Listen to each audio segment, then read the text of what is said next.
حدیث نمبر 4290 حضرت عائشہ رضی اللہ عنہا سے مروی ہے، فرماتی ہیں رسول اکرم صلی اللہ علیہ وسلم نے فرمایا ہیں کسی چور کا ہاتھ ڈھال کی قیمت سے کم میں نہیں کاٹا جاتا تھا، چاہے وہ جحفہ نامی ڈھال ہو یا ترس، اور یہ دونوں قیمت والی چیزیں ہیں۔ حدیث نمبر 4291 حضرت امام مسلم رحمۃ اللہ علیہ نے 3 سندوں کے ساتھ یہ حدیث بیان کی، اور اس حدیث میں ہے کہ اس زمانے میں ڈھال قیمت والی چیز تھی۔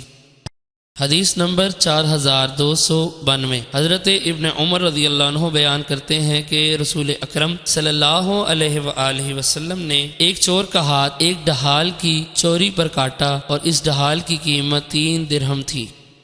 حدیث نمبر 4293 امام مسلم رحمۃ اللہ علیہ نے 10 سندوں کے ساتھ حضرت ابن عمر رضی اللہ عنہ سے نبی اکرم صلی اللہ علیہ وسلم کی یہ روایت بیان کی۔ بعض روایتوں نے قیمت کا لفظ کہا اور بعض نے سمن کہا، اور اس ڈھال کی قیمت 3 درہم تھی۔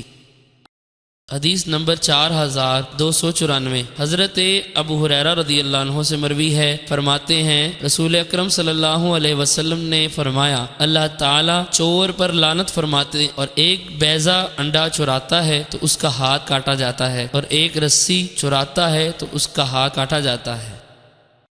حدیث نمبر 4295 ایک اور سند سے بھی یہ حدیث مروی ہے، اور اس میں ہے کہ اگر اس نے رسی چرائی اور اگر اس نے بیضہ چرایا